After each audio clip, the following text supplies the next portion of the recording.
Merci. Je m'appelle Ali Lom, Michel Lom. Je suis mandaté par le cabinet CIF Afrique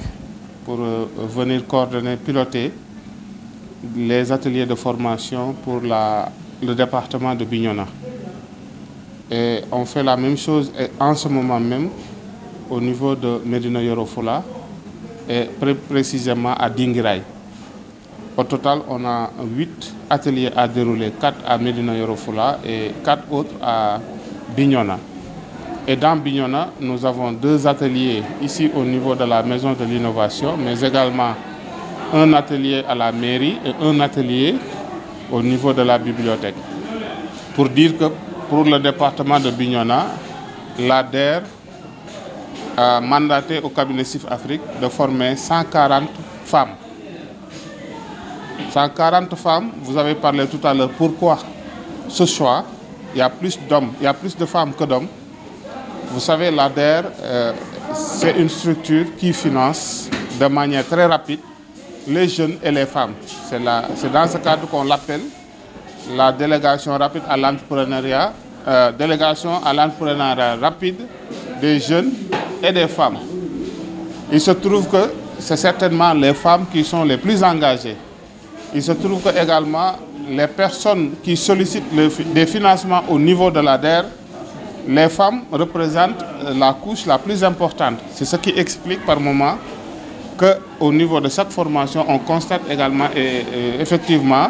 une faible représentation des hommes et en l'occurrence des jeunes. Mais sachez que l'ADER est là pour tout le monde, aussi bien pour les jeunes que pour les femmes. Ça sera une occasion pour nous, que vous nous offrez, de sensibiliser davantage les jeunes à venir au niveau de la Maison de l'Innovation, regarder et discuter et véritablement solliciter des financements comme le font les femmes. Ils verront que ce n'est pas uniquement destiné aux femmes. Maintenant, l'importance de cette formation aussi à Bignona s'explique à 2 niveaux. Le premier niveau, c'est que l'ADER a commencé à travailler avec des femmes. Et le constat, c'est quoi? Le constat, c'est qu'il est bien de financer, mais il est encore mieux de les accompagner dans le cadre de ce financement pour leur faciliter le remboursement. Parce qu'il est bien également de sanctionner quelqu'un quand il ne rembourse pas, ou bien quand on observe, on constate des retards dans le cadre du remboursement. Mais je pense que tout cela pouvait être évité lorsqu'on mettra en place des dispositifs d'accompagnement. Et parmi ces dispositifs d'accompagnement, la formation continue, le coaching, occupe une place prépondérante. C'est ce qui explique que l'ADER finance, mais au-delà de ce financement, l'ADER accompagne également tous les bénéficiaires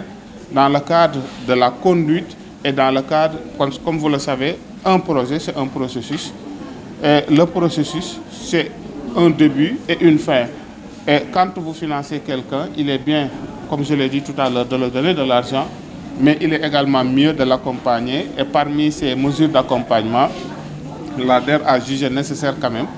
d'organiser ces genres de formation en système de gouvernance et en entrepreneuriat, c'est-à-dire comment gérer les activités génératrices de revenus. Et on se réjouit quand même, je constate avec beaucoup de plaisir que les femmes de Bignona sont extrêmement bien organisées. Je remercie pour l'occasion Madame la Présidente, Madame Fatou Seck, la Présidente de la Fêtière, et à travers elle, toutes les femmes du département pour leur engagement, leur motivation et véritablement leur dévouement par rapport au projet qu'ils envisagent ou bien qu'ils ont déjà mis en place. Je voudrais également saisir l'occasion pour sensibiliser davantage l'ADER, pour leur dire que les femmes ont dans leur majorité exprimé, avant même les femmes, les responsables d'ADER qui se trouvaient sur place ont confirmé devant les femmes qu'ils n'ont pas de problème majeur par rapport au remboursement. Les femmes respectent les délais de remboursement, respectent également les remboursements et les conventions signées avec le bureau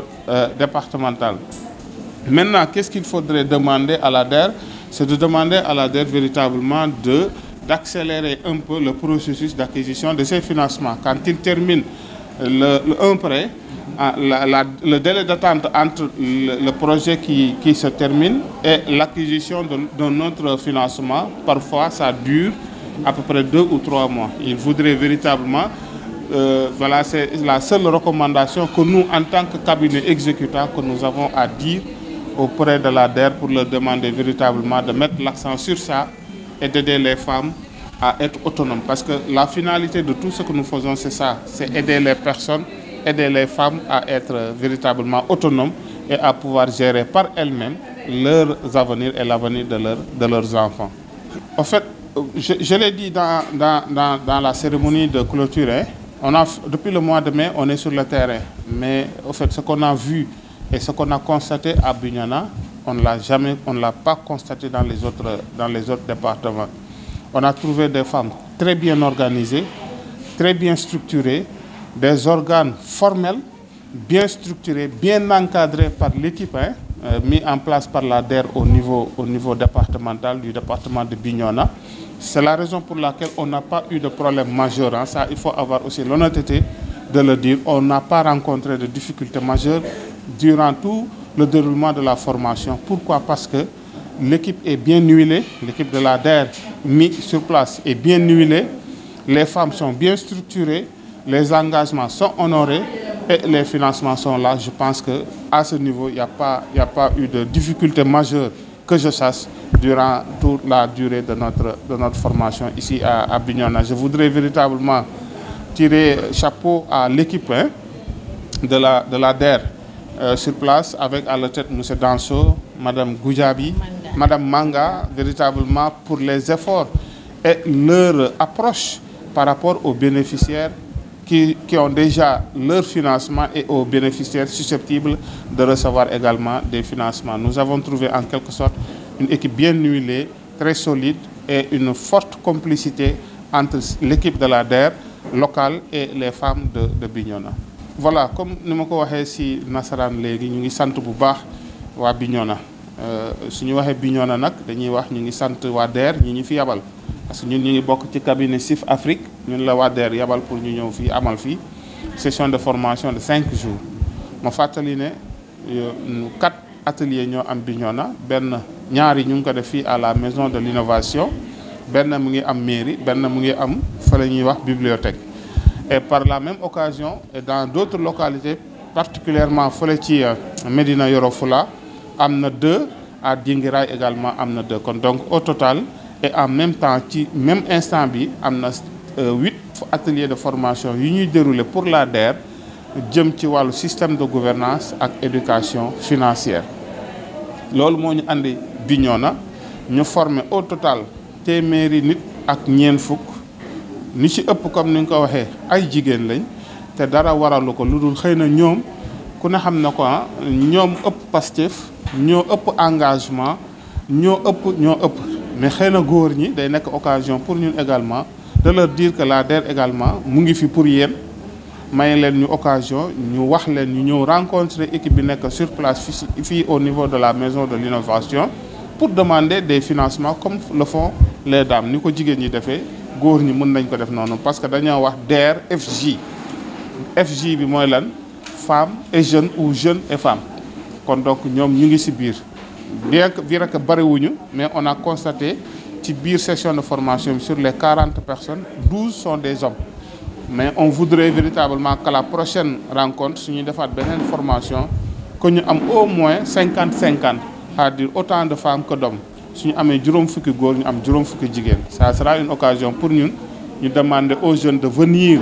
rencontrer l'équipe dirigée par Danso pour ñu mën a bénéficier wu ci financement yi. Non, il n'y a pas de critère de recrutement spécifique pour kii wala pour kële. Ce qui est essentiel mooy DER dafa inverser la tendance mooy lan daf lay jox financement après accompagner la. am na ñoo xam ne dañ lay jox financement toog di la seetaan pour xaar nga échoué kooku yow yaa ko échoué la man su ma la joxee 1 million dem tëdd di la xaar weer bi jot nga ñëw fay ma mais man maa la échoué la mais su ma la joxee 1 million ba pare boole la ak kii ne la topp ko nag jàppale ko wax ma nga nekk gendarme mais nekkal conseiller nekkal quelqu'un qui l'oriente nekkal ku koy xelal pour 1 million bi balaa muy fay jot mu am non seulement lu mu fayee mais mu am lu mu denc am lu mu dundalee njabootam je pense que loolu c'est la meilleure démarche mooy ni nga xam ne mooy ni gën ni DER doxalee jox la financement ci bi muy ndaw parce que bu ñu fàtte ni financement bi gën a tuuti c'est 50 000 te dañuy dem am nañ possibilité dem ba 1 million donc wala même plus donc en attendant ñuy yegg foofu bu dee à chaque fois ñu ngi organiser formation yu mel nii dina dem ba les femmes d'ici à quelque temps elles seront totalement autonomes mën a gérer mën a rembourser sans difficulté.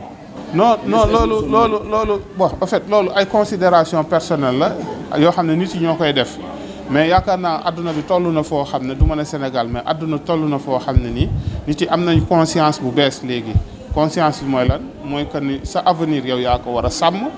lii lay jëriñ yow yaa ko war a liggéey l'essentiel lii état bi teg pour jàppale jeunes yi pour jàppale femmes yi pour jàppale xale ñun suñu temps suñ ko amoon heure bi passé nañu fii. kon li ñu mën a wax mooy jeunes yi mooy femmes yi nañu profité ci occasion bi leen état bi may ñu mën a saisir opportunité bii te jéem a liggéey pour defar seen avenir avant ngay laajte na ma état bi defal lii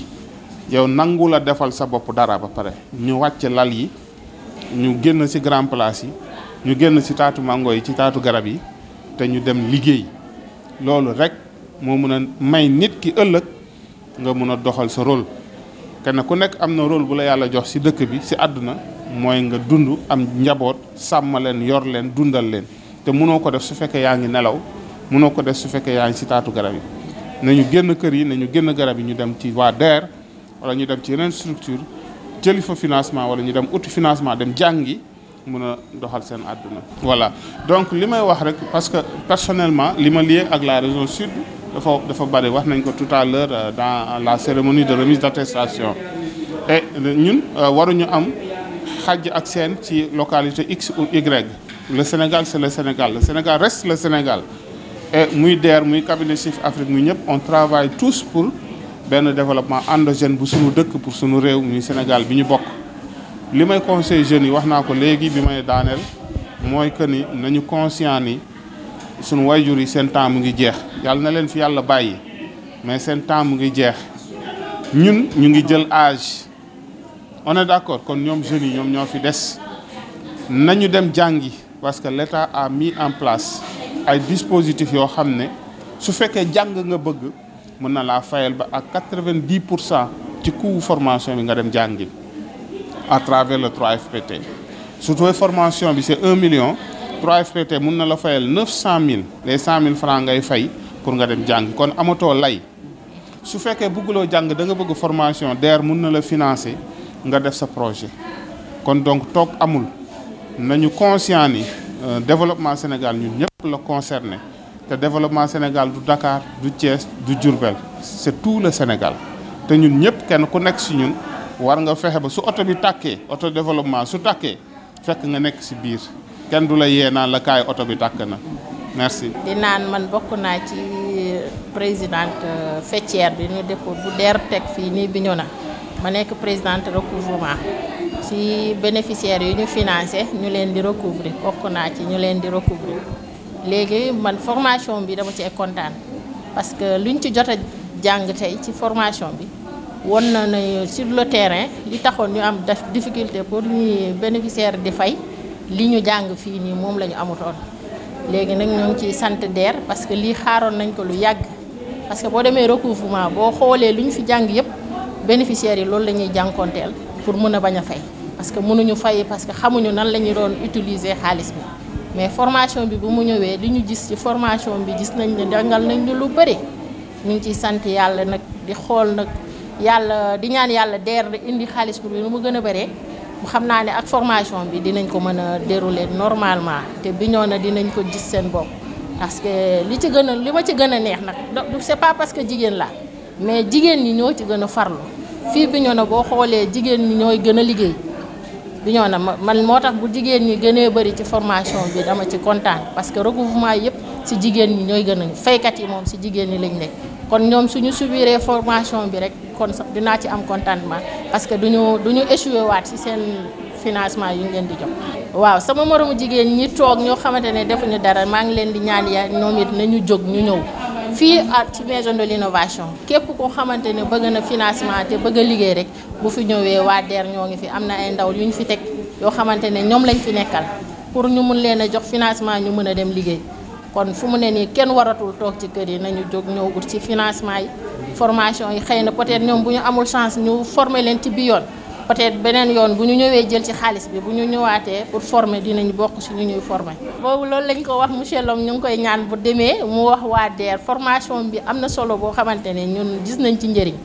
léegi ñoo ngi ñaan tamit ñu amaat yeneen ci kanam ci diir yu gàtt moom bëgg nañ ñu amaat parce que fu mu ne nii Bignona ñu ci gën a bëri yegg nañ ci 1 million ñu ci gën a bëri ci bénéficiaires yi ñu ngi ci 1 million te léegi ñooñu noonu bu fekkente ne ñi ci jot a bénéficier